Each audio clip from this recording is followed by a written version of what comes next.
시간이 막 쏜살같이 지나간다. 이것이 또 여지없이 느껴지는 1월이 아닌가라는 생각이 듭니다.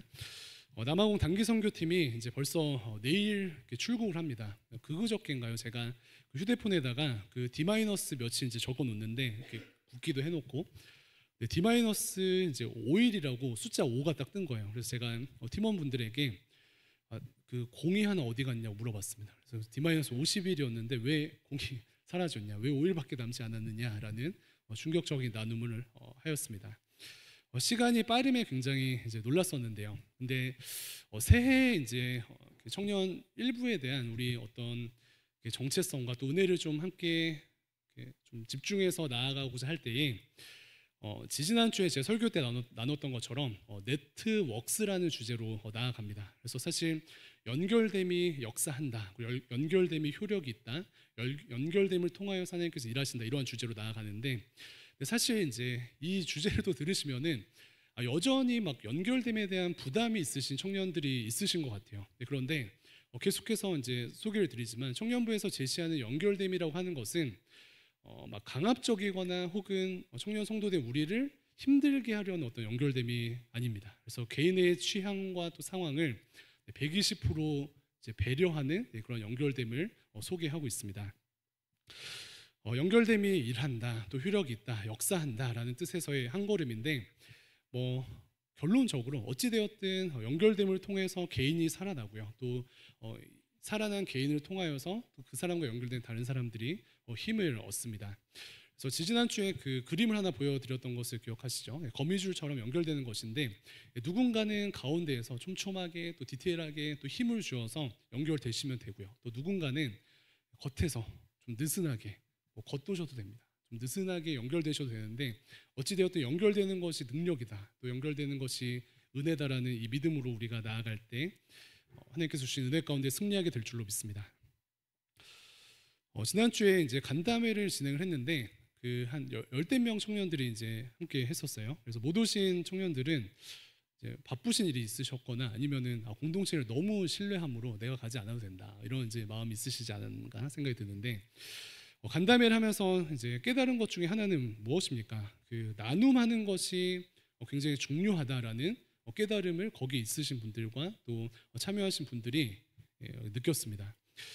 다양한 이유로 다음 공동체는 이러한 그 나눔을 하는 것에 시간을 들이지 못했습니다. 그리고 사실 지난주에도 저희가 출석이 뭐 한 60명, 70명 하면은 이렇게 많이 참여하실 것을 기대했는데 그것보다도 많이 참여는 못하셨어요. 근데 그럼에도 불구하고 소수의 청년들의 이야기를 이제 듣고 나니까 이해되는 부분들도 있고 또 서로에 대해서 좀 알아갈 수 있는 그러한 좀 시간들이 아니었나라는 생각이 듭니다. 그래서 지난 한 주를 이제 보내면서 이제 남아공 단기 선교 준비도 하고 있는데, 지난 한 주를 보내면서는 다시금 이 네트워크에 대한 어떤 소망이 좀 생기면서 의논하기에 힘쓰는 이제 청년들이 되었으면 좋겠다라는 소망이 생겼습니다. 그리고 저는 사실 이제 조금 이제 의논하는 것에 대해서 의논을 꼭 해야 되냐, 뭐 이런 좀 회의적인 시각들이 있었던 것을 또 회개하는 좀 시간이 되었었고요. 그래서 오늘 말씀을 이제 함께 제가 묵상을 하면서 잠언 말씀을 통하여서 그 의논하고 또 이렇게 함께 의견을 나누면서 연결되는 것이 어떤 의미가 있는가에 대한 또 하나님의 말씀을 또 보게 됩니다. 본문 22절 이렇게 한번 좀 띄워주시겠어요? 22절 한 번 더 읽어보도록 하겠습니다. 시작. 의논이 없으면 경영이 무너지고 지략이 많으면 경영이 성립하느니라. 네, 하나님의 말씀 가운데 특별히 잠언 말씀에서 의논하는 것에 대해서 가치를 두고 있죠. 그렇다면은 성경은 왜 의논하는 것에 대해서 혹은 또 마음과 또 상황과 생각을 함께 나누는 것에 대해서 왜 가치를 두고 있는지 몇 가지 살펴보도록 하겠습니다.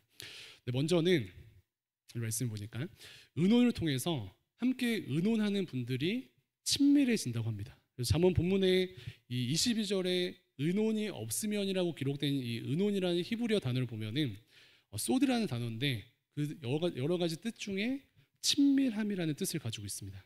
그래서 의논이라는 것 자체에 그 친밀함이라는 힘을 가지고 있다는 것이에요.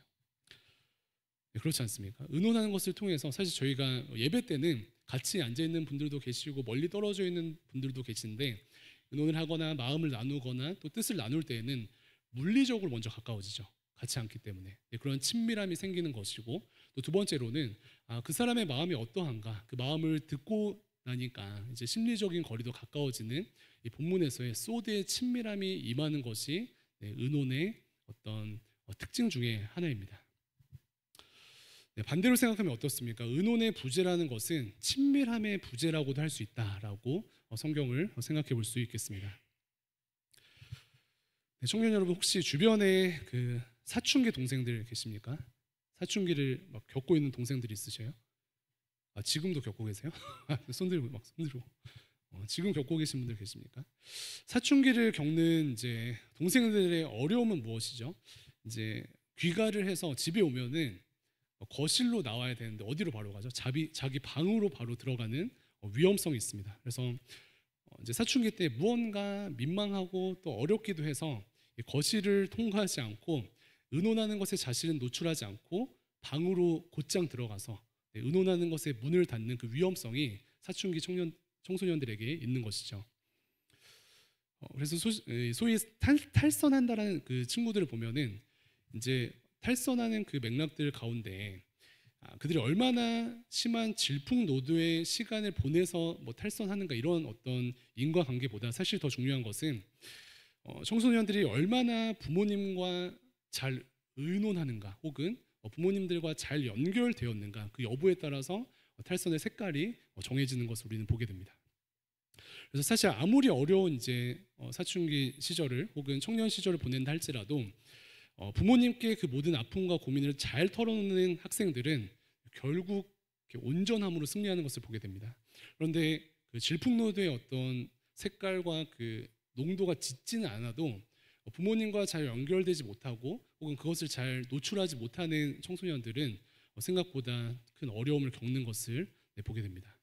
물론 이제 의논하고 막 노출하는 것이 모든 것을 뭐 완벽하게 한다 이렇게 이야기는 할 수 없지만 그럼에도 이러한 방향성을 가지고 한 걸음 한 걸음 나아갈 때 하나님께서 주신 은혜로 우리가 충만해질 줄로 믿습니다. 네, 그래서 본문은 의논의 중요성을 이야기하는데 의논은 먼저 무엇을 표현한다고요? 친밀함을 표현한다. 네, 물리적인 가까움 혹은 심리적인 가까움을 이제 확증하고 있습니다. 그래서 이 은혜를 붙드는 우리의 삶이 되었으면 좋겠습니다. 그런데 의논이 가치 있는 첫 번째는 다시금 이렇게 친밀함이 있기 때문이고요. 의논이 가치 있는 두 번째 이유는 오늘 말씀을 보니까 의논하는 사람들이 겸손한 자이기 때문에 의논 자체에 의미가 있다라고 성경은 소개하고 있습니다. 잠언 말씀 오늘 보는데 특별히 이제 본문의 15장 말씀 같이 보면은 15장 말씀에서는 지혜 있는 자를 이제 소개하면서 지혜 있는 자의 특징이 무엇인가라고 정의를 할 때 지혜 있는 자는 겸손한 자다라고 이야기를 합니다. 그래서 겸손한 자가 지혜 있는 자인데 그러한 삶을 소개하는 가운데 의논의 삶을 강조하고 있는 것이에요. 지혜 있는 삶에 대해서 이야기하면서 겸손한 자가 지혜 있는 삶인데 그러한 삶 가운데 의논하는 또 함께 나누는 삶이 중요한 것을 이야기하고 있습니다. 네, 그래서 의논하기 좋아하는 사람을 겸손한 사람이다라고 표현하고 있습니다. 주변에 어떠세요? 질문을 많이 하고 도움을 많이 청하고 의논하기 원하는 청년들은 또 성향이 어떻습니까? 겸손한 것을 보게 되죠. 네, 그렇지 않고 근데 이것이 맞는 것 같아라고 하고 이제 뭐 뚝심을 가지고 가는 것도 좋지만 그렇게 갈 때 겸손과는 좀 멀어지는 그런 모습이 있지 않는가라고 진단되지 않습니까? 네, 제가 그 신대원에 이제 다닐 때인데 벌써 한 10년 가까이 되네요. 네, 진 목사님과 한 반에 있을 때 제가 너무나도 막 이렇게 좋아하고 막 존경했던 형님 한 분이 계십니다. 예전에 한번 소개한 적이 있는 것 같은데 이제 그 저보다 한 대여섯 살 많으신 형이었는데 그 전도사님을 보면은 어떤 이제 사역적인 실력이나 막 인품 같은 거에 제가 너무 막 좋은 영향을 받아서 막 배우려고 굉장히 애썼던 것 같아요. 이제 성남의 어떤 교회 고등부 사역을 하시다가 어느 해는 이제 연말에 그 청년부로 부서 이동을 하시게 됐는데 그때 이제 그 제가 신대원 1학년이었던 것으로 기억하는데 그때는 뭐 이제 뭐 사역을 할 때도 아니고 그냥 여러분들과 같은 청년으로 이제 이 공동체에 있었습니다. 청년으로 있으면서 뭐 코람대우 인도도 하고 막 성장반 순장도 이제 섬기고 있었는데 그 시절에 제가 이제 굉장히 좋아하고 이제 이렇게 존경하는 그 형님께서 저한테 와서 이렇게 묻는 거예요. 준이야, 내가 이제 그 청년부 사역을 시작하려고 하는데 어떻게 해야 되니? 좀 도와줘라. 이렇게 이야기를 하시는 거예요.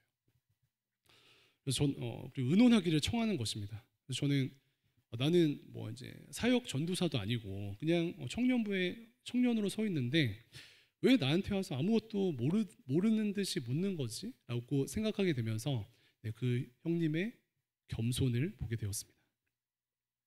다시 우리의 약함을 이렇게 인정을 하고요. 또 주변에게 의논을 구하고 또 의견을 듣는 것이 겸손이다라고 성경은 이야기하고 있는 것입니다.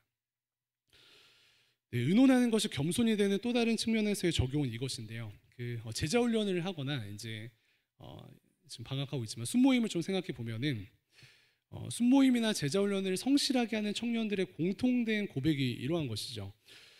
신앙에 대해서 이제 다양하게 나누고 또 듣고 하는 그런 과정들을 반복을 하고 있는데 뭐 의도하지 않았는데 훈련을 하면서 다른 사람들의 이야기를 듣거나 혹은 순모임을 하면서 다른 사람들의 이야기를 계속 듣고 그들의 이야기 가운데 자신을 노출시키게 되면은 어느샌가 자신이 성장되어져 있는 것을 발견한다라는 고백을 듣게 됩니다. 그래서 예를 들어서 지금 20몇 살을 통과하는 나의 입장에서는 나의 삶의 유니버스는 한 100 정도가 되는데 다른 사람의 이야기를 듣고 또 다른 사람의 의견을 듣고 그것을 수용하게 되면은 100으로 살았던 삶이 200이 되는 것이고 그것이 3명이 2명이 되면 300이 되는 것이고요. 그것이 계속해서 늘어나면은 우리의 삶의 지경이 넓혀진다라고 이야기하는 것입니다. 이것이 어떤 다른 측면에서의 의논함이 겸손이 되는 또 능력이 되는 어떤 측면이라고 할 수 있겠습니다. 나의 백이 이 세상의 모든 것이라고 자부하며 어찌 보면 교만하게 살았던 삶이 주변 사람들과 이야기도 하고 또 주변 그 사람의 유니버스를 나에게 가지고 오면서 나누면서 보태면서 꺾여지는 것입니다. 이처럼 겸손한 사람들은요 함께 이야기하게 되어져 있고 또 함께 이야기하는 사람들은 예수님의 겸손을 입게 되는 줄로 믿습니다. 뿐만 아니라 모든 의논의 중심에는 함께 해야 한다라는 겸손이 있는 것입니다. 의논함이 중요한 세 번째 이유는요. 의논하는 삶이 사실 성실한 삶을 증명하기 때문에 그렇습니다.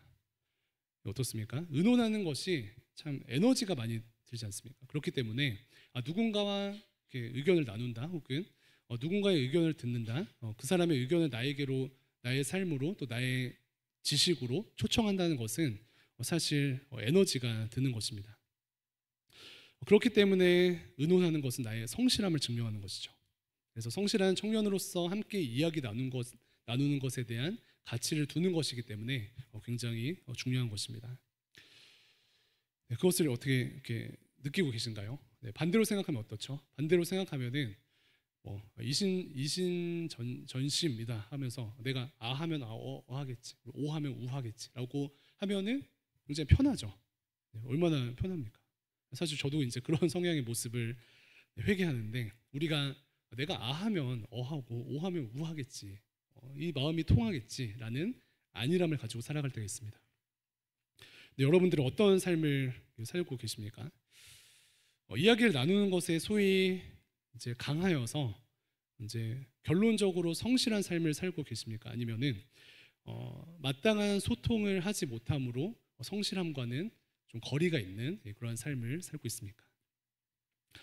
그래서 우리의 삶 가운데 하나님께서 이 말씀을 통해서 주시는 것처럼 마땅한 소통을 가정에서, 또 마땅한 소통을 학교에서, 또 마땅한 소통을 일터에서, 또 마땅한 소통을 남아공 땅에서, 마땅한 소통을 교회에서 잘 하심으로 축복의 통로로 서는 우리 모두 되었으면 좋겠습니다. 그래서 사실 이제 사단 마귀는 불통의 영이거든요. 이렇게 소통하지 못하게 하는데 여러분들이 서 있는 그곳마다 예수님의 마음을 가지고 서 있는 여러분들을 통하여서 막힌 모든 것이 뚫림으로 영적 사이다의 어떤 은혜가 흘러가는 그런 역사가 이루어지기를 간절히 소망합니다. 여기까지 말씀 정리해 볼까요? 하나님께서는 잠언 말씀을 통하여서 의논이 없으면 경영이 무너지고 의논을 통해서 경영이 이루어지는 것을 말씀합니다. 왜 그렇죠? 의논 자체가 친밀함을 증명하기 때문에, 그리고 의논하는 자는 겸손하기 때문에 의논하는 것을 통하여서 내가 성실한 것을 증명하기 때문에. 그렇다면 이렇게 나눔하는 것에 대한 가치를 붙드는데 실제적으로 성공적인 의논의 조건에 대해서 몇 가지 살피고 마치도록 하겠습니다. 사람들끼리 의논하는 것에 힘이 있습니다. 그런데 전제는 무엇이죠? 결과가 좋아야 되겠죠. 의논을 해서 결과가 좋아야지 의논이 가치가 있게 되는 것이죠. 그런데 의논을 통해서 좋은 결과를 내는 것이 굉장히 중요한데 의논을 통해서 시너지를 낼 수 있는 것이 굉장히 너무나도 필요한데 그 출발은 다름 아닌 지혜로운 사람들끼리 의논하는 전제가 되어야 한다는 것입니다. 맞죠? 의논을 하는데 지혜 있는 사람들끼리 의논해서 더 큰 시너지를 내는 것이 너무나도 중요하다는 것이에요.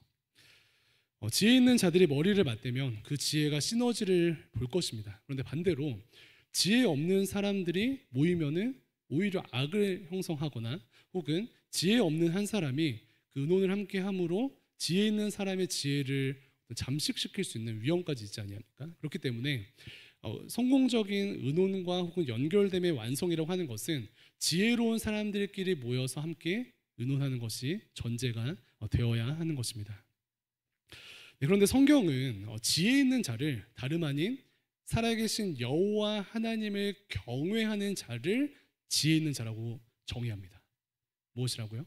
지혜 있는 자들끼리 의논하여서 시너지를 내는 것이 마땅한 일인데 잠언 말씀을 포함하여서 성경은 지혜 있는 자를 살아계신 여호와 하나님을 경외하는 자, 살아계신 하나님을 경외하는 자를 지혜 있는 자라고 이야기하는 것입니다. 그렇기 때문에 전제로 생각할 것은 결국 이것이에요. 의논하는 나는 지혜가 있는가? 의논하는 나는, 또 마음을 나누는 나는 살아계신 여호와 하나님을 경외하는 자인가? 이 질문을 하는 것이 너무나도 중요합니다. 예를 한번 들어볼까요? 예를 들어 교회가 재정을 사용합니다. 교회 전체 돈을 잘 이렇게 운영하는 것이죠. 재정을 잘 사용하도록 교회마다 재정부가 있는데 재정부에 계신 분들께서 재정이 잘 사용되도록 회계적인 능력과 지혜를 가지고 계시는 것은 당연히 너무나도 필요하고요. 근데 그것과 더불어서 또 필요한 것은 오늘 말씀에서 지혜의 근본이라고 이야기하는 살아계신 여호와 하나님을 경외하는 마음입니다. 이것이 함께 가야 하는 것이에요. 우리 교회를 포함하여서 사실 많은 건강한 교회들은 다음 세대들을 위해서 굉장히 재정을 많이 사용하거든요. 근데 어떻습니까? 다음 세대, 우리 새내기들도 올라왔는데 다음 세대라고 하는 것은 청년들을 포함하여서 영아부부터 청년까지 다음 세대라고 이렇게 규정을 할 수 있죠. 그런데 세상의 원리에서는 어떻습니까? 세상의 원리에서는 다음 세대에게 소위 투자할 이유가 없는 것이에요. 세상적인 가치에서는. 왜 그렇죠? 세상적인 가치에서는 어른들만 잘 챙기면 되는 것이지 다음 세대 아이들을 꼭 챙겨야 하는가, 소위 가성비가 좋은가, 이런 질문을 마땅히 할 수밖에 없습니다. 그래서 세상의 관점에서는 부정적일 수 있습니다. 그런데 하나님의 시선은 어떠하죠? 하나님의 마음은 어떠하십니까? 살아계신 하나님께서는 연약한 자들을 주목하시고 또 다음 세대에 굉장한 마음이 있으시기 때문에 하나님의 마음은 다음 세대에 이 진한 사랑과 또 소위 많은 재정을 할당하기 원하시는 것이 하나님의 마음이십니다. 다음 세대가 다른 세대가 되지 않도록 하는 것에 하나님의 마음이 있습니다. 그렇다면 살아계신 하나님을 경외하는 교회의 재정부는 마땅히 다음 세대를 잘 섬기는 것에 마음을 모으도록 의논해야 하는 것입니다. 이처럼 지혜 있는 것의 성경적 정의는요, 다시금 재정부를 예로 들었지만 맡은 바 실력을 가짐과 동시에 살아계신 하나님을 경외하면서 나에게 맡겨진 것을 감당하는가, 이것을 생각해 보아야 하는 것입니다. 하나님을 경외하는데 맡겨진 거에 실력이 없어요. 그것도 문제가 되죠. 근데 세상적인 실력은 탁월한데 하나님의 시선으로 자기가 맡은 것을 감당해내지 않으면은 그것도 문제가 되는 것입니다. 이러한 측면에서 지혜 있는 자는 실력과 더불어서 살아계신 하나님을 경외하는 것입니다. 이것이 의논하는 자의 어떤 조건이라고 할 수 있습니다. 실력과 더불어서 하나님을 경외하는 지혜자들이 가진 능력을 23절에서 소개하고 있는데 23절도 한번 읽어볼까요? 23절입니다. 시작. 사람은 그 입의 대답으로 말미암아 기쁨을 얻나니 때에 맞는 말이 얼마나 아름다운고. 네. 의논이라 하는 것은 또 마음을 나누고 또 함께 무언가를 이제 세워가는 것은 지혜 있는 자들을 통해서 완성되게 되는데, 지혜 있는 자들의 의논은 이렇습니다. 23절에 열매가 나타나는 것이에요. 지혜 있는 자의 열매는 무엇입니까? 네, 말을 통하여서 기쁨을 준대요. 그리고 때에 맞는 말을 통해서 주변을 아름답게 한다. 이것이 지혜 있는 자의 삶의 결과라고 할 수 있습니다. 물론 이제 말을 할 때 우리가 이제 완벽하지 않기 때문에 막 티격태격할 수도 있고, 또 좀 이제 감정적으로 할 수도 있고, 또 말을 실수할 수도 있고, 또 상처를 줄 수 있습니다. 우리 연약함이 그렇죠.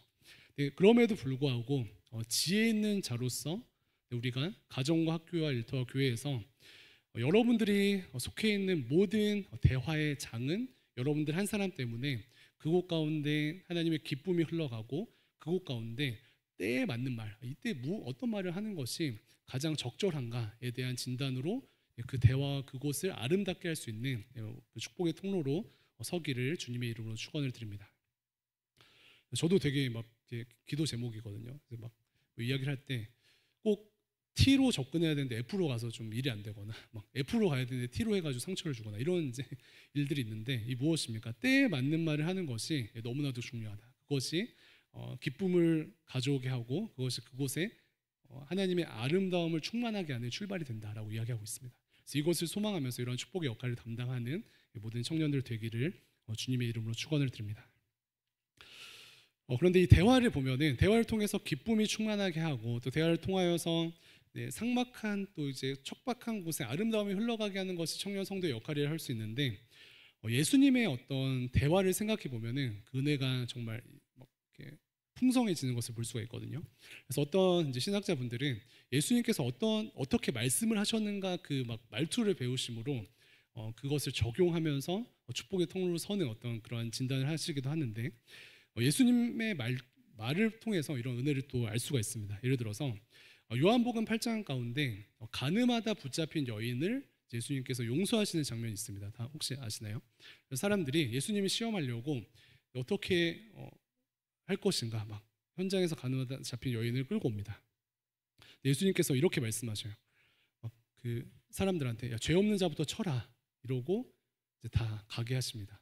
그러고 예수님의 어떤 말이 굉장히 감동적이에요. 그 8장 10절과 11절 보면은 예수께서 일어나사 여자 외에 아무도 없는 것을 보시고 이르시되, 여자여 너를 고발하던 그들이 어디 있느냐, 너를 정죄한 자가 없느냐라고 말씀하셔요.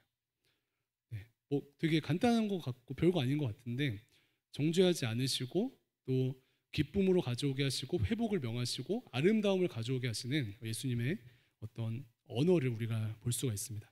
그랬더니 여자가 이렇게 이야기하죠. 대답하되 주여 없나이다. 마음이 풀리고 평안을 누립니다. 예수님의 대화입니다. 예수께서 이르시되 나도 너를 정죄하지 아니하노니 가서 다시는 죄를 범하지 말라 하시니라. 이렇게 예수님께서 사랑과 아름다움의 결말로 다가오십니다. 예수님의 언어 또 한 가지를 소개하면요, 베드로와의 대화입니다. 베드로 아시나요? 베드로가 이제 가지고 있는 좀 큰 실수 중에 하나 무엇이죠? 우리 잘 알고 있는 예수님이 어떻게 했었죠? 모르세요? 베드로라는 제자가 있습니다. 그 베드로가 예수님께서 십자가에 못 박히시기 전에 예수님을 3번 부인했잖아요. 근데 그러고 나서 이제 예수님께서 부활하시고 베드로를 다시 만나십니다. 그래서 우리 같으면은 다시 만나면 이제 막 멱살 잡고 야 너 3번 부인하더라 이러면서 닭이 울더라 이러면서 이제 막 되게 소위 강압적으로 할 수 있는데, 예수님의 언어를 한번 보셔요. 요한복음 21장에 그 이제 장면이 기록되어져 있는데, 그들이 조반 먹은 후에 예수께서 시몬 베드로에게 이르시되 대화하십니다. 요한의 아들 시몬아, 내가 이 사람들보다 나를 더 사랑하느냐 하시니. 손을 내미시는 거죠. 지금 배반으로 인하여서 위축되어져 있는 베드로에게 예수님께서 손을 내미십니다. 야, 너 왜 그랬어가 아니고 너가 나를 사랑하느냐? 너가 나를 더 사랑하느냐? 그리고 내 양을 먹이라. 그러므로 베드로의 정죄된 마음을 회복시켜 주시고요, 베드로를 일으켜 주십니다.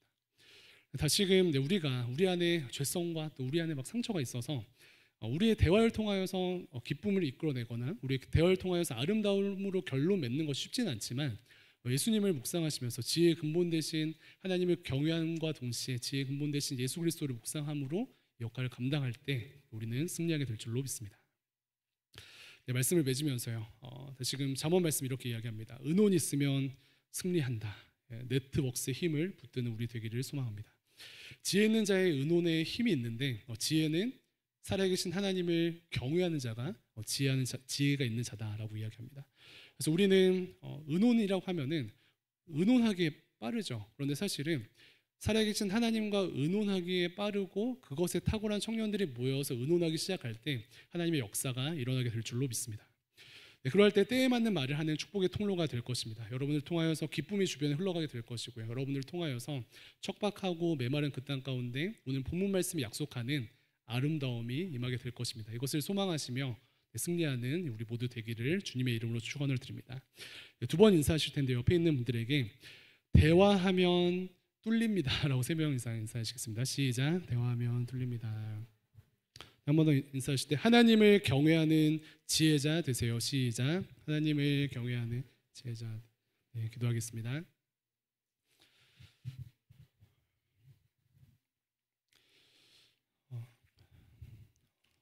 하나님 감사합니다. 저희들 자녀 삼아 주시고 또 연약하고 공고한 우리의 삶 가운데 좋은 리스너 되어 주신 하나님 은혜를 간구합니다. 저희들 하나님 앞에 또 사람들 앞에 하나님께서 기뻐하시는 소통과 또 은혜 흘려보냄을 감당할 수 있는 청년 성도들 될 수 있도록 인도하여 주시고 그리하여서 기쁨이 없는 땅에 기쁨이 맺혀지고 아름다움이 부재한 그곳 가운데 예수 그리스도의 아름다움이 선포될 수 있도록 함께하여 주시옵소서. 은혜를 간구합니다. 감사드리며 살아계신 예수님의 이름으로 기도합니다. 아멘. 다 같이 자리에서 일어나셔서 드리신 헌금 봉헌하도록 하겠습니다.